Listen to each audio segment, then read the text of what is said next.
ਨਹੀਂ ਇਹਨੂੰ ਇੱਥੇ ਲਾ ਹੀ ਰੱਖਿਆ ਵਾ। ਦੇਖੀ ਮੈਂ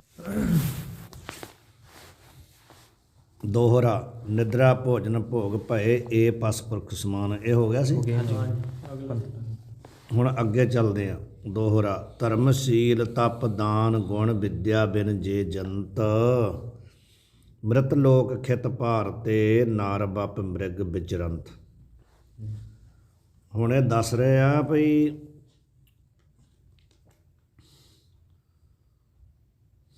ਇਹ ਜਿਹੜੇ ਗੁਣ ਆ ਨਾ ਜਿਨ੍ਹਾਂ ਵਿੱਚ ਨਹੀਂ ਹੈਗੇ, ਸਮਝ ਗਏ। ਇਹ ਜਿਹੜੇ ਗੁਣ ਦੱਸੇ ਆ ਧਰਮੀ ਹੋਣਾ। ਸ਼ੁਰੂ 'ਚ ਧਰਮ ਦੀ ਆਈ ਸੀ ਨਾ ਮਹਿਮਾ ਵੀ ਧਰਮ ਧਾਰਨਾ ਕਿੰਨਾ ਜ਼ਰੂਰੀ ਹੈ। ਹਾਂਜੀ, ਉਹ ਵਾਲਾ ਧਰਮ ਜਿਹੜਾ ਸ਼ੁਰੂ 'ਚ ਦੱਸ ਆਏ ਸਾਰਾ ਕੁਛ। ਜੇ ਕਿਸੇ ਵਿੱਚ ਉਹ ਧਰਮ ਹੈ ਨਹੀਂ, ਉਹ ਬੰਦਾ ਧਰਮੀ ਨਹੀਂ ਹੈ, ਤੇ ਉਹਦਾ ਜੀਵਨ ਵੀ ਵਿਅਰਥ ਹੈ। ਸਮਝ ਗਏ। ਧਰਮ ਦਾ ਅਰਥ ਹੈ ਜਿਹਦੇ ਅੰਦਰ ਨਹੀਂ ਧਰਮ ਭਾਵ ਧਰਮੀ ਬੰਦਾ ਧਰਮੀ ਨਹੀਂ ਹੈ, ਜਿਹਦੇ ਕੋਲ ਧਰਮ ਨਹੀਂ ਹੈ, ਜਿਹਨੇ ਧਰਮ ਨੂੰ ਧਾਰਨ ਨਹੀਂ ਕੀਤਾ, ਜਿਹੜਾ ਧਰਮ 'ਤੇ ਪਹਿਰਾ ਨਹੀਂ ਦਿੰਦਾ। ਠੀਕ ਹੈ। ਧਰਮ ਦੀ ਪਾਲਣਾ ਨਹੀਂ ਕਰਦਾ। ਧਰਮ ਬਾਰੇ ਪੂਰਾ ਪਿੱਛੇ ਦੱਸ ਹੀ ਆਏ ਖੋਲ ਕੇ ਨਾ। ਖਿਮਾ ਅਹਿੰਸਾ ਮਿਰਦ ਵਾਲਾ ਜਿਹੜਾ। ਹਾਂਜੀ, ਠੀਕ ਹੈ। ਸੀਲ ਧਰਮ ਜਿਹੜਾ ਉਹ ਵਾਲੇ। ਸੱਤ ਬਚਨ ਤਪ ਦਾਨ ਧਰਮ ਲਿੰਗ ਦਸ ਜਾਨ ਸੌਚ ਸੀਲ ਤ੍ਰਿਸ਼ਨਾ ਬਿਨਾ ਧਰਮ ਲਿੰਗ ਦਸ ਜਾਨ ਖਿਮਾ ਅਹਿੰਸਾ। ਠੀਕ ਹੈ। ਇਹ ਵਾਲੇ। ਦੂਸਰਾ ਹੈ ਸੀਲ।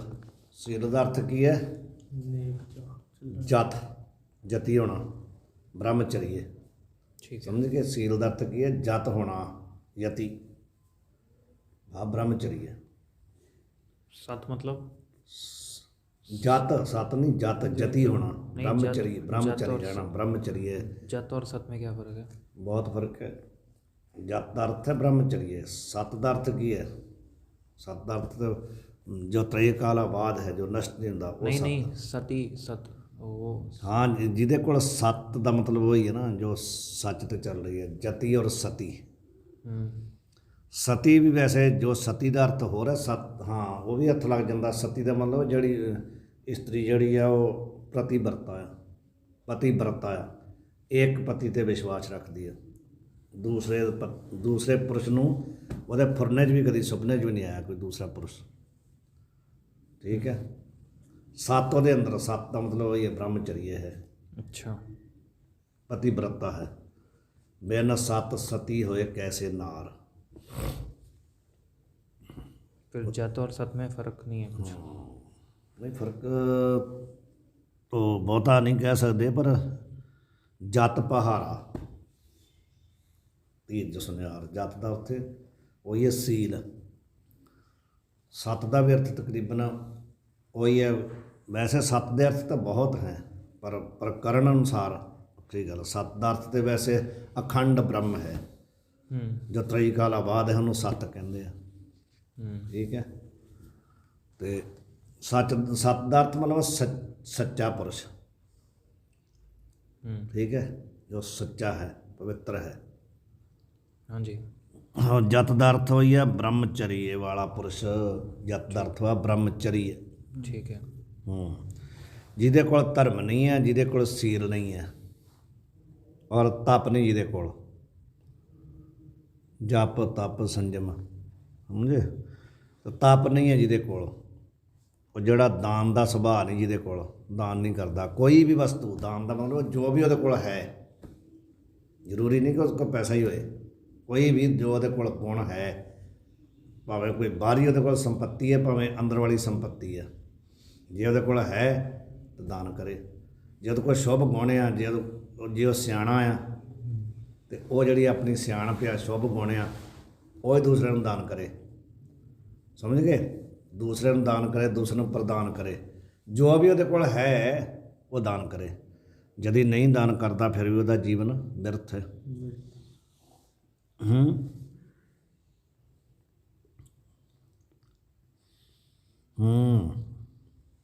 ਤੇ ਗੁਣ ਸਮਝ ਗਏ। ਜਿਹਦੇ ਕੋਲ ਗੁਣ ਨਹੀਂ ਹੈ, ਗੁਣ ਦਾ ਮਤਲਬ ਕੀ ਹੈ? ਅਧਿਆਤਮਿਕ ਗੁਣ। अच्छा ਚੰਗੇ ਗੁਣ ਅਧਿਆਤਮਿਕ ਜਾਂ ਚੰਗੇ ਗੁਣ ਸ੍ਰੇਸ਼ਟ ਗੁਣ ਹੋਣੇ ਚਾਹੀਦੇ ਆ। ਗੁਣ ਤੇ ਸ੍ਰੇਸ਼ਟ ਹੀ ਹੋਏਗਾ ਨਾ, ਔਗਣ ਤੋਂ ਅਲੱਗ ਕੋਈ ਵੀ ਗੁਣ ਹੈ, ਗੁਣ ਸ੍ਰੇਸ਼ਟ ਹੀ ਹੋਏਗਾ। ਖਾਸ ਕਰਕੇ ਦੈਵੀ ਗੁਣ, ਅਧਿਆਤਮਿਕ ਗੁਣ। ਦੈਵੀ ਕੀ ਹੁੰਦਾ ਜੀ? ਦੈਵੀ ਦਾ ਅਰਥ ਕੀ ਆ? ਸਤ, ਸੰਤੋਖ, ਦਇਆ, ਧਰਮ, ਗਰੀਬੀ, ਖਿਮਾ, ਹਿੰਸਾ, ਇਹ ਸਭ ਦੈਵੀ ਗੁਣ ਹੈ। ਠੀਕ ਹੈ। ਔਰ ਵਿਦਿਆ, ਜਿਹਦੇ ਕੋਲ ਵਿਦਿਆ ਨਹੀਂ ਹੈ, ਇਹਨਾਂ ਸਾਰੀਆਂ ਚੀਜ਼ਾਂ ਨੂੰ ਗਣਾ ਕੇ ਕਹਿੰਦੇ ਆ ਵੀ ਬਿਨ ਜੇ ਜੰਤ, ਇਹਨਾਂ ਸਾਰੀਆਂ ਚੀਜ਼ਾਂ ਤੋਂ ਬਗੈਰ ਜਿਹੜਾ ਕੋਈ, ਜੰਤ ਦਾ ਅਰਥ ਹੋਈ ਹੈ ਪ੍ਰਾਣੀ। ਇੱਥੇ ਦੇਖੋ ਜੰਤੂ ਔਂਕੜ ਚਾਹੀਦਾ ਸੀ ਪਰ ਹੈ ਨਹੀਂ, ਮੈਂ ਲਾਉਣ ਦਾ ਮਤਲਬ ਨਹੀਂ ਹੈ, ਲਾ ਨਹੀਂ ਤਰ ਸਕਦੇ, ਹਾਂਜੀ ਪਰ ਕਿਸੇ ਨਾ ਕਿਸੇ ਗ੍ਰੰਥ 'ਚੋਂ ਮਿਲੇਗਾ ਪੁਰਾਣੇ 'ਚੋਂ। ਜੰਤੂ ਜੰਤੂ ਹੁੰਦਾ ਨਾ, ਜੰਤ ਨਹੀਂ ਹੁੰਦਾ। ਜੰਤੂ, ਜੰਤੂ ਕਹਿੰਦੇ ਹਾਂ, ਜੰਤ ਸਮਝ ਗਏ, ਜਿਹੜਾ ਕਹਿੰਦੇ ਆ ਜੀਵ ਪ੍ਰਾਣੀ, ਇਹਨਾਂ ਤੋਂ ਬਗੈਰ ਹੈ। ਜੀ ਸਾਰੇ ਦੇਖ ਹੀ ਲੈ ਨਾ, ਜਿਹੜੇ ਜਿਹੜੇ ਆਪਾਂ ਗਿਣੇ ਆ, ਧਰਮ ਹੈ, ਸੀਲ ਹੈ, ਔਰ ਤਪ ਹੈ, ਦਾਨ ਹੈ, ਗੁਣ ਹੈ, ਵਿਦਿਆ ਹੈ, ਇਹਨਾਂ ਤੋਂ ਬਿਨਾਂ ਜਿਹੜਾ ਵੀ ਕੋਈ ਕਹਿੰਦੇ ਜੀਵ ਹੈ ਨਾ, ਸਾਰ ਕਿਤਾਬ ਦੀ, ਸਾਰ ਕਿਤਾਬ ਦੀ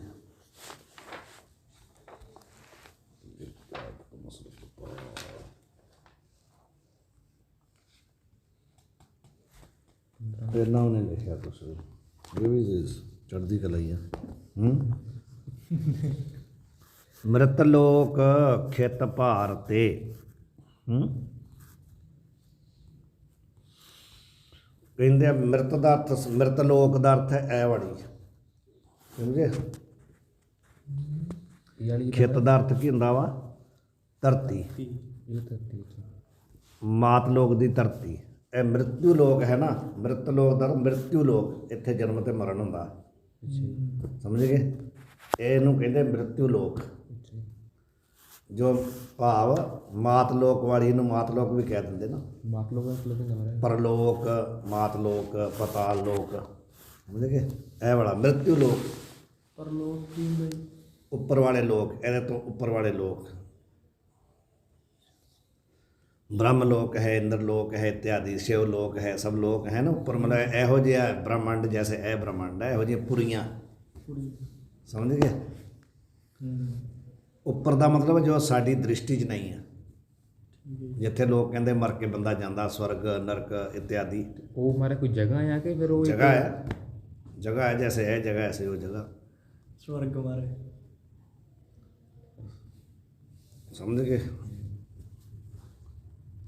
ਕਿੱਥੇ ਜੀ? ਇਹ ਕਹਿੰਦੇ ਆ ਵੀ ਮ੍ਰਿਤ ਲੋਕ ਖਿਤ, ਖਿਤ ਦਾ ਅਰਥ ਹੈ ਪ੍ਰਿਥਵੀ, ਭਾਵ ਮ੍ਰਿਤੂ ਲੋਕ ਵਾਲੀ ਜਿਹੜੀ ਪ੍ਰਿਥਵੀ ਹੈ, ਇਹ ਵਾਲੀ ਪ੍ਰਿਥਵੀ, ਮ੍ਰਿਤ ਲੋਕ ਵਾਲੀ ਜੋ ਪ੍ਰਿਥਵੀ ਆ ਭਾਰ ਤੇ, ਉਹ ਤੇ ਮਾਨੋ ਇਸ ਮ੍ਰਿਤ ਲੋਕ ਵਾਲੀ ਧਰਤੀ ਤੇ ਕੀ ਆ? ਭਾਰ ਰੂਪ ਆ, ਜਿਹਦੇ ਕੋਲ ਇਹ ਗੁਣ ਨਹੀਂ ਹੈਗੇ। ਮਾਨੋ ਉਹ ਧਰਤੀ ਤੇ ਭਾਰ ਬਣ ਕੇ ਤੁਰਿਆ ਫਿਰਦਾ, ਉਹਨੇ ਬਿਰਥ ਧਰਤੀ ਤੇ ਭਾਰ ਪਾਇਆ ਹੋਇਆ, ਸਮਝ ਗਏ? ਜਿਹਦੇ ਕੋਲ ਚੀਜ਼ਾਂ ਨਹੀਂ ਨਾ ਹੈਗੀਆਂ, ਗੁਣ ਨਹੀਂ ਹੈਗੇ, ਉਹ ਮ੍ਰਿਤੂ ਲੋਕ ਵਾਲੀ ਇਸ ਧਰਤੀ ਤੇ ਭਾਰ ਰੂਪ ਹੋ ਕੇ ਤੁਰਿਆ ਫਿਰਦਾ, ਉਹਨੇ ਭਾਰ ਪਾਇਆ ਹੋਇਆ ਬਿਰਥ, ਕਿਸੇ ਕੰਮ ਨਹੀਂ, ਉਹ ਧਰਤੀ ਨੂੰ ਭਾਰ ਬਣ ਕੇ ਤੁਰਿਆ ਫਿਰਦਾ, ਉਹ ਧਰਤੀ ਨੂੰ ਤੰਗ ਕਰ ਰਿਹਾ, ਉਹ ਸਮਝ ਗਏ? ਠੀਕ ਹੈ ਜੀ। ਜਿਹਦੇ ਕੋਲੇ ਗੁਣ ਨਹੀਂ ਹੈਗੇ, ਉਹ ਮਾਨੋ ਇਸ ਧਰਤੀ ਤੇ ਭਾਰ ਰੂਪ ਹੈ, ਬਿਰਥ, ਯਾਨੀ ਇੱਕ ਭਾਰ ਹੀ ਪਾਇਆ ਹੋਇਆ, ਹੋਰ ਕੁਛ ਨਹੀਂ। ਨਰ ਬੱਪ, ਬੱਪ ਦਾ ਅਰਥ ਹੁੰਦਾ ਸਰੂਪ, ਪਿੱਛੇ ਵੀ ਦੱਸਿਆ ਸੀ। ਨਰ ਦਾ ਅਰਥ ਤੇ ਹੈ ਹੀ ਮਨੁੱਖ, ਦੇਖਣ ਨੂੰ ਤਾਂ ਕਹਿੰਦੇ ਵੀ ਉਹ ਮਨੁੱਖ ਸਰੀਰ ਦਿਖਦਾ ਆ, ਪਰ ਮਨੁੱਖ ਸਰੀਰ ਦੇ ਵਿੱਚ ਮ੍ਰਿਗ ਵਿਚਰੰਤ, ਮਾਨੋ ਕੀ ਆ? ਉਹ ਮ੍ਰਿਗ ਹੀ ਤੁਰਿਆ ਫਿਰਦਾ, ਪਸ਼ੂ। अच्छा ਦੇਖਣ ਨੂੰ ਤਾਂ ਕਹਿੰਦੇ ਦਿਖ ਰਿਹਾ ਉਹ ਵੀ ਮਨੁੱਖ ਸਰੀਰ ਹੈ, ਮਨੁੱਖ ਸਰੀਰ ਵਿੱਚ ਮਾਨੋ ਮਿਰਗ ਹੀ ਵਿਚਰ ਰਿਹਾ, ਪਸ਼ੂ ਹੀ ਵਿਚਰ ਰਿਹਾ। ਪਿੱਛੇ ਦੱਸ ਹੀ ਆਏ ਨਾ ਵੀ ਜਿਹੜੇ ਕੋਈ ਚੀਜ਼ਾਂ ਨਹੀਂ ਹੈਗੀਆਂ ਪਸ਼ੂ ਦੇ ਸਮਾਨ ਆ, ਇਹ ਗੁਣ ਨਹੀਂ ਹੈਗੇ, ਤੇ ਉਹ ਕਹਿੰਦੇ ਐਸ ਮ੍ਰਿਤੂ ਲੋਕ ਵਾਲੀ ਧਰਤੀ ਤੇ ਮਾਨੋ ਭਾਰ ਰੂਪ ਹੈ, ਤੇ ਮਨੁੱਖ ਸਰੀਰ ਵਿੱਚ ਮਾਨੋ ਕੀ ਆ? ਮਿਰਗ ਹੀ ਵਿਚਰਨ ਕਰ ਰਿਹਾ, ਵਿਚਰਦਾ ਆ, ਪਸ਼ੂ ਬਣ ਕੇ ਵਿਚਰਦਾ ਪਿਆ ਹੈ। ਠੀਕ ਹੈ, ਯਾਨੀ ਇਹ ਹਾਲਤ ਆ ਬਿਨਾਂ ਗੁਣਾਂ ਤੋਂ। ਠੀਕ ਹੈ। ਨਾਨਕ ਤੇ ਨਰ ਅਸਲ ਖਾਰ, ਜੇ ਬਿਨ ਗੁਣ ਗਰਭ ਕਰੰਤ। ਭਗਤੀ ਹੈ ਗੁਰੂ ਗ੍ਰੰਥ ਸਾਹਿਬ ਦੀ। ਨਾਨਕ ਤੇ ਨਰ ਅਸਲ ਖਰ, ਅਸਲੀ ਗਧੇ ਆ ਕਹਿੰਦੇ ਉਹ। ਖਾਰ ਗਦੇ ਨੇ ਖਰ ਦਾ ਅਰਥ ਗਧਾ। ਗਧਾ ਕਿਹਨੂੰ ਕਹਿੰਦੇ ਆ? ਮੂਰਖ ਨੂੰ, ਬੇਸਮਝ ਨੂੰ। ਗਧਾ ਵੀ ਗਧਾ ਹੀ ਹੈ। ਗਧੇ ਦਾ ਉਹਨੂੰ ਗਧੇ ਵਰਗਾ ਨੂੰ ਕਿਉਂ ਕਿਹਾ? ਮੂਰਖ ਹੈ, ਬੇਸਮਝ ਹੈ। ਤੇ ਜਿਹੜੇ ਬਿਨ ਗੁਣ ਗਰਬ ਕਰੰਤ, ਜਿਨ੍ਹਾਂ ਕੋ ਗੁਣ ਹੀ ਕੋਈ ਨਹੀਂ ਫਿਰ ਵੀ ਕਹਿੰਦੇ ਮੇਰੇ ਵਰਗਾ ਕੋਈ ਨਹੀਂ ਹੈ, ਉਹ ਗੁਰੂ ਨਾਨਕ ਮਹਾਰਾਜ ਕਹਿੰਦੇ ਅਸਲੀ ਗਧਾ ਹੈ। ਅਸਲੀ ਗਧੇ ਵਰਗਾ ਹੈ ਉਹ, ਜਿਹੜਾ ਬਿਨ ਗੁਣ ਗਰਬ ਕਰੰਤ, ਬਿਨਾਂ ਗੁਣਾਂ ਤੋਂ ਅਭਿਮਾਨ ਕਰੇ ਵੀ ਮੈਂ ਬਹੁਤ ਸਿਆਣਾ ਹੈ, ਮੇਰੇ ਕੋਲ ਬਹੁਤ ਕੁਛ ਹੈ, ਮੈਂ ਬਹੁਤ ਕੁਛ ਜਾਣਦਾ ਹਾਂ। ਗੁਣ ਤੇ ਚਾਹੀਦੇ ਉਹਦੇ ਕੋਲ ਅਧਿਆਤਮਿਕ ਦੈਵੀ ਗੁਣ, ਸਤ ਸੰਤੋਖ ਦਇਆ ਧਰਮ ਰੀਤੀ। ਤੇ ਕੋਈ ਮਾਨੋ ਕੋਈ ਵੀ ਸੰਸਾਰਕ ਗੁਣ ਸਿੱਖ ਲਿਆ ਤੇ ਲੋਕਾਂ ਨੂੰ ਉਹ ਸਮਝਦਾ ਹੀ ਕੁਛ ਨਹੀਂ। 4 ਅੱਖਰ ਪੜ੍ਹਨੇ ਇੰਗਲਿਸ਼ ਦੇ ਆਗਤ ਲੋਕਾਂ ਨੂੰ ਪਾਗਲ ਬਣਾਏਗਾ। ਇਹ ਲੌਕਿਕ ਵਿਦਿਆ ਹੈ ਨਾ। ਹਾਂਜੀ। ਤੇ ਇਹ ਸਿੱਖ ਕੇ ਜੇ ਕਿਸੇ ਨੂੰ ਕੋਈ ਮਤਲਬ ਕੋਈ ਵੀ ਗੁਣ ਆ ਜਾਂਦਾ ਹੈ ਤਾਂ ਬਾਹਰੋਂ ਕਿਸੇ ਨੂੰ ਸਮਝਦਾ ਹੀ ਕੁਛ ਨਹੀਂ। ਉਹ ਬਿਨ ਗੁਣ ਗਰਬ ਕਰੰਤ। ਤੇ ਜਿਹਨੂੰ ਕੁਛ ਵੀ ਨਹੀਂ ਹੁੰਦਾ, ਕਈ ਵਾਰ ਐਸੇ ਲੋਕ ਹੁੰਦੇ ਜਿਹਨੂੰ ਕੁਛ ਵੀ ਨਹੀਂ ਹੁੰਦਾ, ਉਹ ਵੀ ਲੋਕਾਂ 'ਚ ਕਹਿੰਦੇ ਵੀ ਮੇਰੇ ਵਰਗਾ ਕੋਈ ਨਹੀਂ। ਤੇ ਮਾਰੇ ਕਹਿੰਦੇ ਉਹ ਅਸਲੀ ਖਾਰ ਹੈ।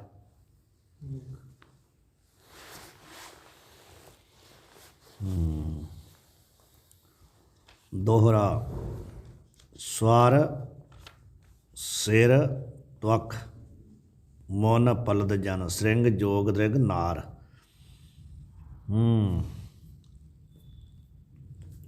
ਇਹ ਕਹਿੰਦੇ ਵੀ ਸਵਰ ਸਿਰ, ਜਿਹੜਾ ਹਿਰਨ ਹੈ ਨਾ, ਹਿਰਨ, ਉਹਨੂੰ ਜਦੋਂ ਸ਼ਿਕਾਰੀ ਪਕੜਦਾ ਤੇ ਉਹ ਇੱਕ ਹਿਰਨ ਜਿਹੜਾ ਆ ਉਹ ਇੱਕ ਸ਼ਬਦ ਤੇ ਮੋਹਿਤ ਹੋ ਜਾਂਦਾ। ਉਹਨੂੰ ਸ਼ਬਦ ਦਾ ਵਿਸ਼ੇ ਹੈ, ਸ਼ਬਦ ਤੇ ਮੋਹਿਤ ਹੋ ਜਾਂਦਾ। ਜਿਹੜਾ ਇਹ ਸ਼ਬਦ ਯਾਨੀ ਉਹ ਹਿਰਨ ਨੂੰ ਚਾਹੀਦਾ ਨਾ, ਜਦੋਂ ਉਹ ਫਿਰ ਜਿਹੜਾ ਸ਼ਿਕਾਰੀ ਆ ਉਹ ਉਸ ਸ਼ਬਦ ਦੀ ਧੁਨੀ ਕਰਦਾ, ਵਜਾਉਂਦਾ ਉੱਥੇ ਜਾ ਕੇ। ਤੇ ਉਸ ਸ਼ਬਦ 'ਤੇ ਇੰਨਾ ਮੋਹਿਤ ਹੈ ਮਿਰਗ ਵੀ ਜਦੋਂ ਉਹਦੇ ਕੰਨ 'ਚ ਆਵਾਜ਼ ਪਈ ਉਹਨੇ ਉੱਥੇ ਹੀ ਬਸ ਐਂ ਹੋ ਜਾਣਾ। ਉਹਨੇ ਸੁਣਦਿਆਂ ਸਾਰੇ ਬਸ ਇੱਕਦਮ ਸਿਰ ਨੀਵਾਂ ਕਰਕੇ ਮਸਤ ਹੋ ਜਾਣਾ, ਸੁਣਨ ਲੱਗ ਜਾਣਾ ਉਹਨੇ। ਜਾਨੀ ਉਹ ਆਵਾਜ਼ ਸੁਣ ਕੇ ਉਹਦੇ ਅੱਗੇ ਸਿਰ ਜਿਹੜਾ ਆਪਣਾ ਨਿਵਾ ਦਿੰਦਾ ਆ ਤੇ ਸ਼ਿਕਾਰੀ ਉਹਨੂੰ ਮਾਰ ਲੈਂਦਾ। ਸਿਰ ਸਵਰ ਦਾ ਅਰਥ ਹੋਈ ਧਵਨੀ, ਆਵਾਜ਼। ਠੀਕ ਹੈ। ਹਰਨ ਜਿਹੜਾ ਆ ਉਹ ਆਵਾਜ਼ ਸੁਣ ਕੇ ਤੇ ਆਪਣਾ ਸਿਰ ਦੇ ਦਿੰਦਾ ਆ। ਭਾਵ ਜਿਹੜਾ ਹਿਰਨ ਹੈ ਨਾ, ਉਸ ਦੀਆਂ ਸਾਰੀਆਂ ਜਿਹੜੀਆਂ ਚੀਜ਼ਾਂ ਨਾ, ਸਾਰਾ ਸਰੀਰ ਉਹਦਾ, ਉਹ ਕਿਸੇ ਦੇ ਕੰਮ ਆਉਂਦਾ। ਠੀਕ ਹੈ। ਉਹ ਦੂਜਿਆਂ ਦੇ ਪਰਉਪਕਾਰ ਦੇ ਕੰਮ ਆਉਂਦਾ। ਕੀ ਕਰਦਾ ਉਹ ਸਿਰ ਜਿਹੜਾ ਨਾ, ਉਹ ਸਵਰ ਸੁਣ ਕੇ ਤੇ ਉਹਦੇ ਅੱਗੇ ਅਰਪਿਤ ਕਰ ਦਿੰਦਾ। ਤੇ ਜਦੋਂ ਅਰਪਿਤ, ਉਹਦਾ ਸਿਰ ਵੀ ਮਾਨੋ ਉਹਦੇ ਕੰਮ ਆ ਗਿਆ, ਉਹਨੇ ਉਹਨੂੰ ਅਰਪਿਤ ਕਰਤਾ। ਉਹਦੇ ਬਾਅਦ ਤਵਕ, ਤਵਕ ਦਾ ਅਰਥ ਕੀ ਹੈ? ਚਮੜੀ ਉਹਦੀ। ਮ੍ਰਿਗ ਦੀ ਜਿਹੜੀ ਚਮੜੀ ਆ ਉਹ ਕੀ ਆ? ਮ੍ਰਿਗਸ਼ਾਲਾ ਬਣਾ ਕੇ ਉਹਦੇ ਉੱਤੇ ਬੈਠ ਕੇ ਤਪ ਕਰਦੇ ਆ। ਸਮਝ ਗਏ ਕੰਮ ਆਈ ਕਿ ਨਹੀਂ? ਉਹਦਾ ਮਤਲਬ ਕੀ ਹੋਣਾ? ਉਹਨੂੰ ਵਿਸ਼ੇਸ਼ ਪਵਿੱਤਰ ਮੰਨਿਆ ਜਾਂਦਾ। ਜ਼ਿਆਦਾ ਪਵਿੱਤਰ ਉਹਨੂੰ ਪਵਿੱਤਰ ਮੰਨਿਆ ਜਾਂਦਾ। ਮਾਨਵ ਦੀ ਜਿਹੜੀ ਖੱਲ ਹੈ, ਚਮੜੀ ਹੈ, ਉਹ ਵੀ ਕੰਮ ਆ ਜਾਂਦੀ ਆ। ਕਿੰਨਾਂ ਦੇ ਕੰਮ ਆਉਂਦੀ ਆ? ਮਹਾਤਮੀ ਲੋਕਾਂ ਦੇ, ਮਹਾਤਮਾ ਲੋਕਾਂ ਦੇ, ਮੁਨੀ, ਜਿਹੜੇ ਮੁਨੀ ਲੋਕ ਆ। ਅਤੇ ਜਿਹੜਾ ਉਹਦਾ ਪਲਦ ਹੈ, ਪਲਦ ਭਾਵ ਮਾਸ, ਉਹ ਵੀ ਖਾਂਦੇ ਆ ਲੋਕ। त्वक और पलद एक ही है ना? ਪਲਦ ਦਾ ਅਰਥ ਮਾਸ। अच्छा अच्छा, त्वक त्वचा और पलद मांस। ਹਾਂ, ਤਵਚਾ ਅਤੇ ਪਲਦ ਮਾਸ, ਮਾਸ ਵੀ ਖਾਂਦੇ ਆ ਲੋਕ। ਜਨ ਦਾ ਅਰਥ ਹੁੰਦਾ ਲੋਕ, ਮਨੁੱਖ, ਪ੍ਰਾਣੀ। ਉਹਦਾ ਜਿਹੜਾ ਮਾਸ ਹੈ ਉਹ ਵੀ ਪ੍ਰਾਣੀਆਂ ਦੇ ਕੰਮ ਆਉਂਦਾ ਆ। ਅਤੇ ਸ੍ਰਿੰਗ ਜਿਹੜਾ ਉਹਦਾ ਹੁੰਦਾ ਸਿੰਘ, ਯੋਗੀਆਂ ਦੇ ਕੰਮ, ਯੋਗੀ ਵਜਾਉਂਦੇ ਨਹੀਂ ਆ ਯੋਗੀਆਂ ਕੋਲ। अच्छा।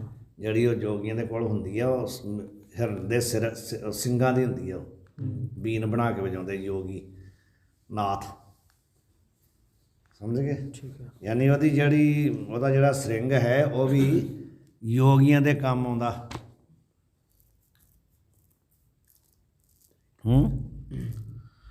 ਤੇ ਜਿਹੜੀਆਂ ਉਹਦੀਆਂ ਦ੍ਰਿਗ ਜਾਂ ਦ੍ਰਿਗ ਅੱਖਾਂ, ਉਹ ਅੱਖਾਂ ਜਿਹੜੀਆਂ ਨਾ, ਉਹਦੀਆਂ ਅੱਖਾਂ ਦੀ ਜਿਹੜੀ ਮਹਾਨਤਾ ਨਾ, ਉਹ ਇਸਤਰੀ ਦੀਆਂ ਅੱਖਾਂ ਨੂੰ ਦਿੱਤੀ ਜਾਂਦੀ ਹੈ। ਵੀ ਇਹਦੀਆਂ ਅੱਖਾਂ, ਇਸ ਇਸਤਰੀ ਦੀਆਂ ਅੱਖਾਂ ਹਿਰਨ ਵਰਗੀਆਂ। ਸਮਝ ਗਏ। ਹਿਰਨ ਦੀ ਅੱਖ ਵਰਗੀ ਦੀ ਅੱਖ ਹੈ, ਭਾਵ ਇੰਨੀ ਉਹਦੀ ਅੱਖਾਂ ਦੀ ਮਹਾਨਤਾ ਆ, ਉਹਦੀਆਂ ਅੱਖਾਂ ਇੰਨੀਆਂ ਸੁੰਦਰ ਹੈ ਭਈ ਉਹਨਾਂ ਦੀ ਮਹਾਨਤਾ ਦਿੱਤੀ ਜਾਂਦੀ, ਉਪਮਾ ਦਿੱਤੀ ਜਾਂਦੀ ਆ ਨਾਰੀ ਦੀਆਂ ਅੱਖਾਂ ਨਾਲ। ਨਾਰੀ ਦੀਆਂ ਅੱਖਾਂ ਨੂੰ ਉਹਦੀ ਉਪਮਾ ਦਿੱਤੀ ਜਾਂਦੀ ਹੈ। ਤੇ ਪੰਜ ਗੁਣ ਮ੍ਰਿਗ, ਇਹ ਕਹਿੰਦੇ ਮ੍ਰਿਗ ਦੇ ਵਿੱਚ ਕੀ ਆ, 5 ਗੁਣ ਆ, ਸਮਝ ਗਏ। ਖਟ ਦੋਖ ਨਰ, ਮ੍ਰਿਗ ਦੇ ਵਿੱਚ ਤੇ 5 ਗੁਣ ਹੈ, ਤੇ ਜਿਹੜਾ ਨਰ ਹੈ, ਨਰ ਦਾ ਮਤਲਬ ਪ੍ਰਾਣੀ, ਮਨੁੱਖ, ਉਹਦੇ ਵਿੱਚ ਕੀ ਆ, ਖਟ ਦੋਖ। ਉਹਦੇ ਵਿੱਚ ਉਹਦੇ ਸਰੀਰ 'ਚ ਕੀ ਆ, 6 ਦੋਸ਼ ਆ। ਤਾਂ ਤੇ ਹਰਨ ਉਦਾਰ, ਇਸ ਕਰਕੇ ਕਹਿੰਦੇ ਜਿਹੜਾ ਹਰਨ ਹੈ ਨਾ, ਉਦਾਰ ਭਾਵ ਸ੍ਰੇਸ਼ਟ ਹੈ, ਮਨੁੱਖ ਨਾਲੋਂ ਹਰਨ ਸ੍ਰੇਸ਼ਟ ਹੈ, ਕਿਉਂਕਿ ਉਹਦੇ ਵਿੱਚ ਗੁਣ ਹੈ। ਤੇ ਜਿਹੜਾ ਆਦਮੀ ਆ, ਜਿਹੜਾ ਮਨੁੱਖ ਹੈ, ਉਹਦੇ ਵਿੱਚ ਦੋਸ਼ ਹੈ, ਉਹਦੇ ਵਿੱਚ 6 ਦੋਸ਼। ਖੱਟ ਬੋਲੋ 6 ਦੋਸ਼। ਕਿਹੜੇ 6 ਦੋਸ਼? ਇੱਕ ਤਾਂ ਵੈਸੇ ਹੀ ਇਸ ਸਰੀਰ ਵਿੱਚ 6 ਦੋਸ਼ ਆ। ਇਹ ਸਰੀਰ ਜਿਹੜਾ ਹੈ 6 ਦੋਸ਼ਾਂ ਵਾਲਾ ਆ, ਇਹ ਵਾਲਾ ਸਰੀਰ। ਸਰੀਰ ਦੀ ਗੱਲ ਚੱਲ ਰਹੀ ਨਾ, ਉਹਦਾ ਜਿਹੜਾ ਸਰੀਰ ਹੈ ਉਹ ਸਰੀਰ ਵੀ ਇਹਦੇ ਨਾਲੋਂ ਸ੍ਰੇਸ਼ਟ ਹੈ, ਕਿਉਂਕਿ ਉਹਦਾ ਹਰੇਕ ਅੰਗ ਕਿਸੇ ਨਾ ਕਿਸੇ ਦੇ ਕੰਮ ਆ ਰਿਹਾ, ਦੂਸਰਿਆਂ 'ਤੇ ਉਪਕਾਰ ਕਰ ਰਿਹਾ, ਉਹਦਾ ਹਰੇਕ ਅੰਗ ਦੂਸਰਿਆਂ 'ਤੇ ਉਪਕਾਰ ਕਰ ਰਿਹਾ। ਤੇ ਮਨੁੱਖ ਜਿਹੜਾ ਇਹਦੇ ਵਿੱਚ 6 ਦੋਸ਼ ਹੈ। ਅਸਤੀ ਜਾਏ ਤੇ ਵਰਧਤੇ, ਇਹ ਵੀ ਇਹ 'ਚ ਦੋਸ਼ ਹੈ ਸਰੀਰ 'ਚ, ਜਿਹੜਾ ਸਥੂਲ ਸਰੀਰ ਹੈ ਇਹ ਮਤਲਬ 6 ਦੋਸ਼ਾਂ ਵਾਲਾ ਆ। ਅਸਤੀ ਜਾਏ ਤੇ ਵਰਧਤੇ, ਵਿਪਰਿਣਮਤੇ, ਅਪਕਸ਼ੀਯਤੇ, ਵਿਨਸ਼ਯਤੀ, ਇਹ 6 ਦੋਸ਼ ਹੈ। ਕਿਹੜੇ ਮਾਰੇ? ਇਹ ਖੱਟ ਦੋਖਾਂ ਵਾਲਾ ਸਰੀਰ ਹੈ। ਅਸਤੀ ਜਾਏ ਤੇ ਅਸਤੀ, ਭਾਵ ਪਹਿਲੇ ਕੀ ਹੈ, ਇਹ ਪੈਦਾ ਹੁੰਦਾ ਫਿਰ ਟਿਕਦਾ ਆ, ਸਮਝ ਗਏ। ਜਾਏ ਤੇ ਅਸਤੀ, ਜਾਏ ਤੇ ਪੈਦਾ ਹੋਇਆ, ਅਸਤੀ ਫਿਰ ਹੈ, ਹੁਣ ਆ ਗਿਆ ਨਾ, ਇੱਥੇ ਆ ਗਿਆ, ਪੈਦਾ ਹੋ ਗਿਆ, ਅਸਤੀ। ਫਿਰ ਵਰਧਤੇ, ਵੱਧਦਾ ਆ, ਫਿਰ ਵਿਪਰਿਣਮਤੇ, ਘਟਣਾ ਸ਼ੁਰੂ ਹੋ ਜਾਂਦਾ, ਅਪਕਸ਼ੀਯਤੇ, ਬਿਲਕੁਲ ਦੁਰਬਲ ਹੋ ਜਾਂਦਾ, ਵਿਨਸ਼ਯਤੀ, ਨਸ਼ਟ ਹੋ ਜਾਂਦਾ। 6 ਗੁਣ ਹੈ, 6 ਦੋਸ਼ ਹੈਗੇ ਨੇ ਉਹਦੇ 'ਚ, ਇਹ ਸਰੀਰ 'ਚ 6 ਦੋਸ਼ਾਂ ਵਾਲਾ ਇਹ ਸਰੀਰ ਹੈ। ਇਹ ਤਾਂ ਉਹਦੇ 'ਚ ਵੀ ਹੈਗੇ ਆ, ਇਹ ਜਿਹੜੇ 6 ਆ, ਇਹ ਉਹਦੇ ਸਰੀਰ 'ਚ ਵੀ ਹੈਗੇ ਆ, ਸਮਝ ਗਏ। ਇਹ ਵੀ 6 ਦੋਸ਼ ਹੈ। ਇਹ ਜਿਹੜੇ ਦੋਸ਼ ਹੈ ਤੇ ਹਰੇਕ ਸਰੀਰ 'ਚ ਹੈਗੇ ਆ, ਹਿਰਨ ਦੇ ਸਰੀਰ 'ਚ ਵੀ ਹੈਗੇ ਆ, ਇਹ ਤਾਂ ਇੱਕੋ ਜਿਹੀ ਆ। ਇਹਦੇ ਅੰਦਰ ਜਿਹੜੇ ਆ ਕਾਮ, ਕ੍ਰੋਧ, ਲੋਭ, ਮੋਹ, ਅਹੰਕਾਰ, ਈਰਸ਼ਾ, ਇਹ 6 ਦੋਸ਼ ਹਨ, ਠੀਕ ਹੈ। ਜਾਂ ਪਿੱਛੇ ਵੀ ਦੱਸ ਕੇ ਆਏ, ਸੁਖੀ ਵਿਆਦੀ ਆਲਸੀ ਕੁਮਾਤਰਸਕ ਬਹੁ ਸੋਏ, ਤਿਨ ਅਧਿਕਾਰ ਨਾ ਸ਼ਾਸਤਰ ਕੋ, ਖਟ ਦੋਖੀ ਜਨ ਸੋਏ, ਜਿਹਦੇ ਕੋਲ 6 ਦੋਸ਼ ਹਨ, ਠੀਕ ਹੈ। ਉਹ ਵੀ 6 ਦੋਸ਼ ਹੈਗੇ ਕਿ नहीं? वही ठीक है यहाँ पे। हाँ वो भी ठीक है। काम, क्रोध, लोभ, मोह, अहंकार, ईर्ष्या ये भी है। ये तो जबरदस्ती है ना? हाँ जी, ये तो जबरदस्ती के फिट कर रहे थे, है तो 5 ही वो। हाँ जी, 5 ही है ना, काम है तो वही है। पर ये मतलब ਜਿਹੜੇ ਹੁਣ ਕਰ ਰਹੇ ਵਿਆਖਿਆ, ਉਹਨਾਂ ਨੇ ਆਪਣੇ ਵੱਲੋਂ 6 ਦੋਸ਼ ਜਿਹੜੇ ਆ ਕਰ ਦਿੱਤੇ, ਜਿੱਥੋਂ ਕਿੱਥੋਂ ਲਿਆ ਕੇ। ईर्खा नहीं बात, ईर्खा का कोई मतलब ही नहीं है, कोई ईर्खा जबरदस्ती डाल दी उसमें। ਉਹਨਾਂ ਨੇ ਲਿਆ ਕੇ ਇਕੱਠੇ ਕਰ ਦਿੱਤੇ।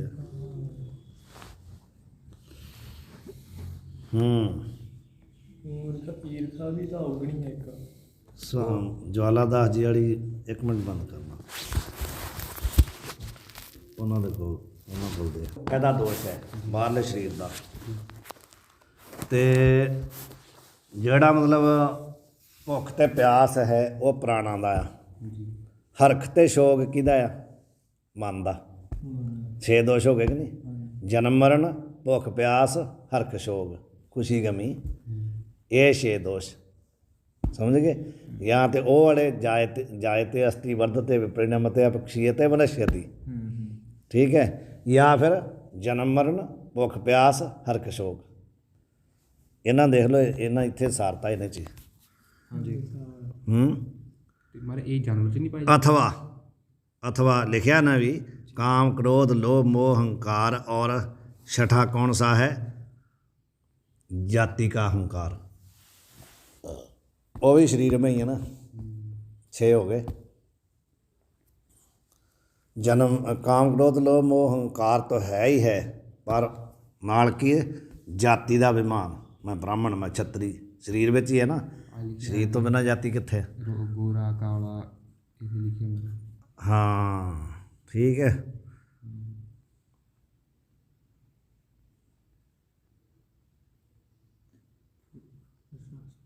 समझ आ गई? यानी ये 6 दोष है।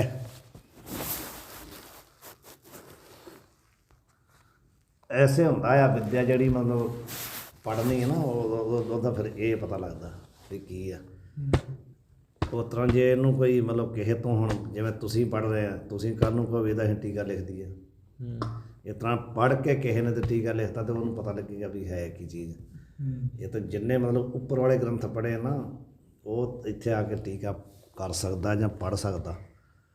ਜਿੰਨੇ ਪੜ੍ਹੇ ਨਹੀਂ, ਉਹ ਸਵਾਮੀ ਜੀ ਵਾਲਾ ਟੀਕਾ ਕੀ ਸਮਝੇਗਾ, ਉਹਨੂੰ ਵੀ ਪਤਾ ਨਹੀਂ। ਇਸੇ ਕਰਕੇ ਸਮਝ ਨਹੀਂ ਆਉਂਦਾ ਉਹ। दोहरा पुरख अशास्त्री क्या लखे गुण दोखन की संध। ठीक है, कहते जो अशास्त्री पुरुष है, जिसने शास्त्र नहीं पढ़ा, शास्त्री कहते जो शास्त्र पढ़े वाला बंदा। अशास्त्री का की है? जोड़ा नहीं पढ़िया अशास्त्री है, जोड़ा पढ़िया नहीं। समझ गए? वो जोड़ा अशास्त्री पुरुष है, क्या लखे, वो क्या समझे। लखे का अर्थ है जानना समझना। वो की समझ सकता गुण दोखन की संध, संधि, गुण और दोष। समझ गए ना? हाँ जी। गुण जिहड़े श्रेष्ठ ते दोष जिहड़े औगण, उन्हां दी जिहड़ी संधि आपस विच मिलाउणा, भी यह गुण है ते यह दोष, यह गुण है ते यह दोष है, ये संधि हो गई ना। कहंदे वो इन्हां दी संधि नूं की समझे? जिहड़ा शास्त्री पुरुष जिहड़ा पढ़े नहीं, वो की दसेगा भी आह गुण है ते आह, वो गुण नूं दोष कही जाएगा, दोष नूं गुण कही जाएगा। भाव इन्हां नूं मिलाउणा, दोवां नूं जोड़ना आपस विच, भी यह गुण ते यह दोष आ। ये वो जोड़ नूं कहंदे अशास्त्री पुरुष कैसे समझेगा? क्या लखे, क्या समझे हो? गुण दोष, गुणां ते दोषां दी संधि, भावना नूं मिलाउणा, दसना जोड़ के भी आह गुण है ते आह दोष है। कहंदे वो क्या समझेगा? रूप भेद अधिकार को क्या प्राप्त तो है? अंध। जिस प्रकार एक दृष्टांत दे रहे हैं भी जिहड़ा रूप है ना, गोरा काला पीला इत्यादि जिहड़ा रूप है, उस रूप दे भेद का अधिकार, उस रूप का भेद दसना भी यह रूप काला, ये काला रूप है, ये गोरा रूप है, चिट्टा है, फलाना है, ये भेद है ना। वो रूप दे भेद का अधिकार कहंदे आ क्या प्राप्त होए? अंध। अंधे नूं कहंदे की अधिकार प्राप्त हो सकता? वो दस सकता है भी ये रूप काला आया, गोरा आया, चिट्टा आया, पीला आया? एक दृष्टांत दे रहा है भी जिवें अंधा जड़ा आ उन्होंने रूप दे भेद दसन का अधिकार नहीं है, उस प्रकार ही जो अशास्त्री पुरुष है ना, वो गुण दोषां की संधि नूं नहीं दस सकता। उन्होंने की पता? यानी जिहदे कोल थ्योरी है वही दसेगा ना, जिन्हें थ्योरी पढ़ी है वही दसेगा, दूसरा नहीं दस सकता। बस करिए कि और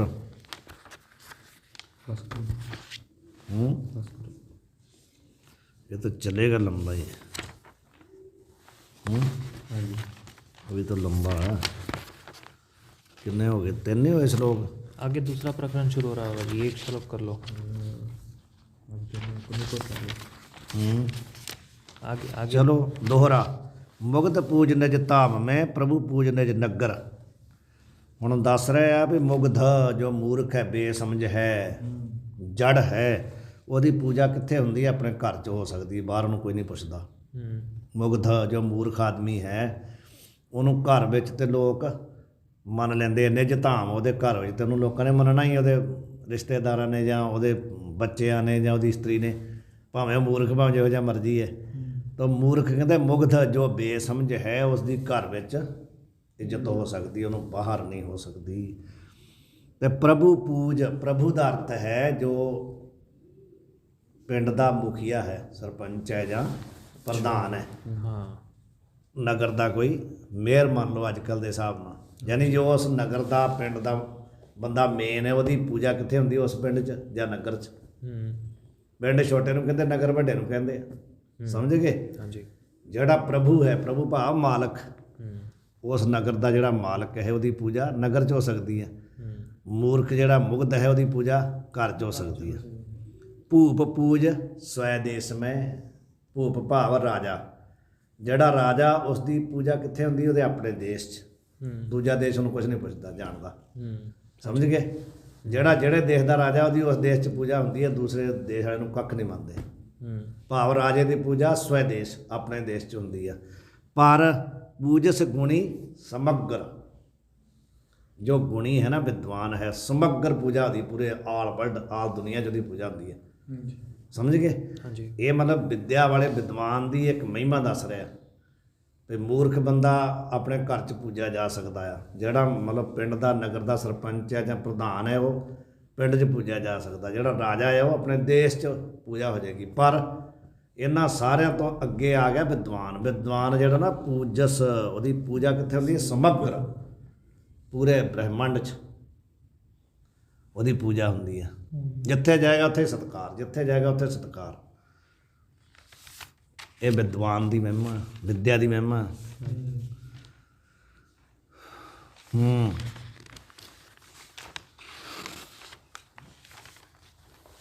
ਬਸ ਵਾਹਿਗੁਰੂ ਜੀ ਕਾ ਖਾਲਸਾ, ਵਾਹਿਗੁਰੂ ਜੀ ਕੀ ਫਤਿਹ।